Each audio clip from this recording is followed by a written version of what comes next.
খবর শুনছেন আপনাদের বিশ্বস্ত বেঙ্গল 24 চ্যানেল থেকে। প্রতিদিনের বাছাই করা 7টি তাজা খবর পেতে চ্যানেলটিকে এখনই সাবস্ক্রাইব করুন। বিস্তারিত খবরে যাওয়ার আগে বিশেষ বিশেষ সংবাদগুলি এক নজরে। সার্থক বিমান যাত্রা, রামনবমীতে রামসেতু দর্শন, প্রধানমন্ত্রী এক্স হ্যান্ডেলে যা লিখলেন।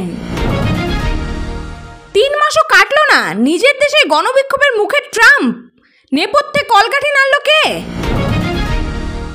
বাংলাদেশ পাকিস্তানের ওপর ফের ভিসা নিষেধাজ্ঞা, এই দেশের আইন না মানলেই 5 বছরের সাজা। ভোট ব্যাংকের জন্য শাসক শিবিরকে রামনবমী পালন করতে হচ্ছে, রামনবমীতে বিস্ফোরক সুকান্ত মজুমদার। রাত পোহালেই বৃষ্টি দক্ষিণবঙ্গে, বইবে 30 থেকে 50 কিমি বেগে ঝোড়ো হাওয়া। আবহাওয়ার আগাম আপডেট আসছে বিস্তারিত খবরে। ভিসা প্রদানের আবারও কড়াকড়ি, অস্থায়ীভাবে মোট 14টি দেশের নাগরিকদের উমরাহ, ব্যবসা এবং পারিবারিক ভিসা দেওয়া বন্ধ করে দিল এই দেশের সরকার।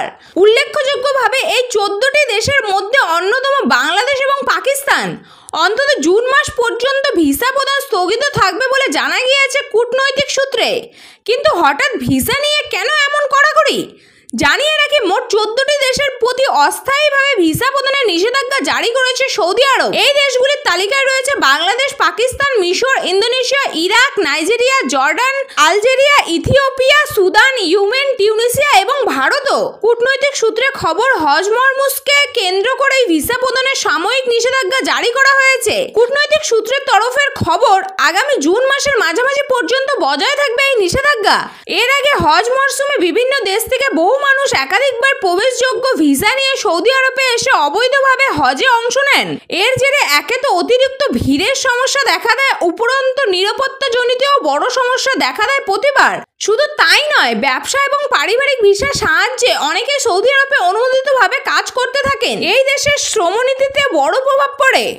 প্রথম সরকারের ব্যর্থতার পর দ্বিতীয়বারে দ্বিগুণ শক্তি এবং জনসমর্থন নিয়ে ফিরছিলেন ডোনাল্ড ট্রাম্প। বিরোধীদের কার্যত ফুৎকার উড়িয়ে সংখ্যাগরিষ্ঠতা নিয়ে দ্বিতীয়বারের জন্য আমেরিকার মসনদে বসেন তিনি। মার্কিন জনগণ বিপুল আস্থা নিয়ে দ্বিতীয়বারের জন্য ট্রাম্পকে ফিরিয়েছিলেন সিংহাসনে। কিন্তু ফিরতে না ফিরতেন তিনি এমন খেল দেখাতে শুরু করেছেন যে কার্যত মাথায় হাত পড়ে গিয়েছে আমেরিকানদের।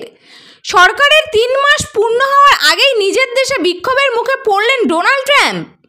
কিছুদিন আগে যে শুল্ক বোমা ফেলেছিলেন ট্রাম্প, তাতে শুধু বিভিন্ন দেশের স্বরাষ্ট্র নেতারাই নয়, আমেরিকাবাসীও রীতিমতো ক্ষুব্ধ। ট্রাম্পের শুল্ক যুদ্ধের কারণে বড়সড় ধাক্কা খেতে চলেছেন মার্কিন অর্থনীতি।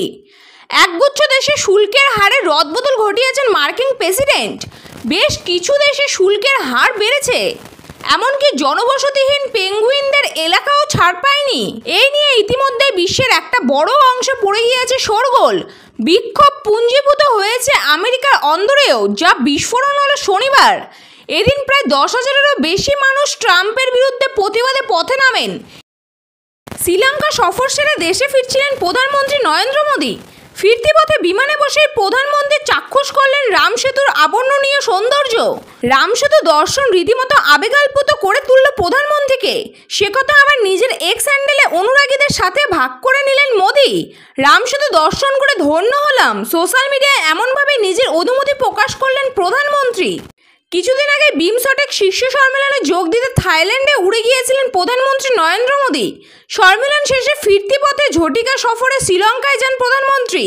আজ শ্রীলঙ্কা সফর সেরে ভারতের উদ্দেশ্যে আসার পথেই মাঝ আকাশে বসে প্রধানমন্ত্রী চাক্ষুষ করলেন রামসেতু। কাকতালীয়ভাবে ঠিক সেই সময় সূর্য তিলকও সম্পূর্ণ হয় অযোধ্যার রাম মন্দিরে। বিমানে বসে এই দুই দৃশ্যের সাক্ষী থাকলেন মোদী। আজ দুপুর 12:45 নাগাদ এক্স হ্যান্ডেলে মোদী লেখেন, কিছুক্ষণ আগে শ্রীলঙ্কা থেকে ফেরার পথে রামসেতুর দর্শন পেয়ে ধন্য হলাম। কাকতালীয়ভাবে এই ঘটনা এমন সময় ঘটেছিল যখন অযোধ্যার সূর্য তিলক সংঘটিত হচ্ছিল। উভয়ের দর্শন ধন্য। প্রভু শ্রী রাম আমাদের সকলের ঐক্যবদ্ধ শক্তি। আমার প্রার্থনা তাঁর আশীর্বাদ সবসময় থাকুক আমাদের ওপরে।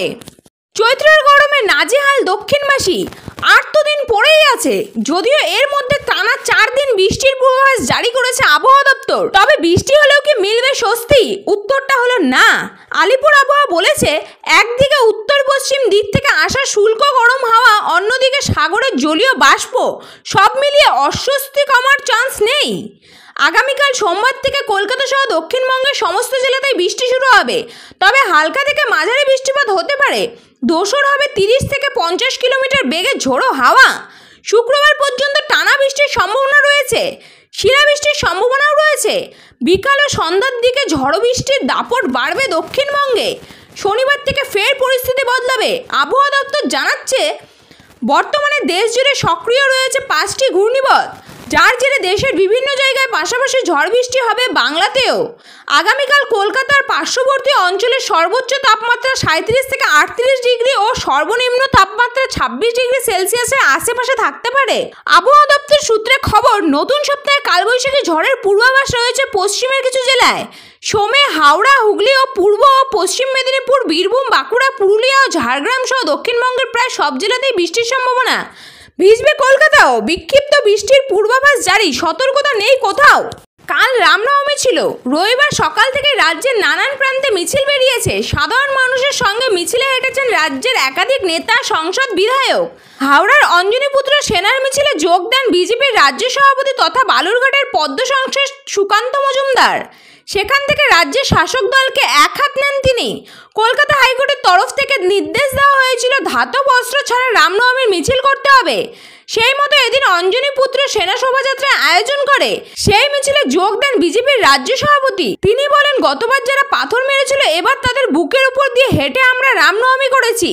যারা আমাদের বাধা দেবে তাদের উচিত শিক্ষা এভাবেই দেওয়া হবে। এই বছর বিজেপির পাশাপাশি রামনবমীর মিছিলে হাঁটতে দেখা গিয়েছে একাধিক তৃণমূল নেতাকেও। নানুরে রামনবমী পুজোয় অংশ নেন বীরভূমের তৃণমূল নেতা কাজল শেখ। মিছিলে হাঁটেন অসিত মজুমদার, কুণাল ঘোষ, শতকত মোল্লাও। এই বিষয়ে মুখ খোলেন বিজেপির রাজ্য সভাপতি সুকান্ত। বলেন, ভোট ব্যাংকের জন্য শাসক শিবিরকে রামনবমী পালন করতে হচ্ছে। এমনই সময় তো জয় শ্রীরাম স্লোগান তাদের অসুবিধা হয়, কিন্তু আমরা শুরু থেকেই হিন্দু ও রামনবমী পালন করে আসছি। বিজেপি সাংসদ এদিন জানান, শরীরে যতদিন শক্তি থাকবে প্রত্যেক বছর রামনবমী পালন করবেন।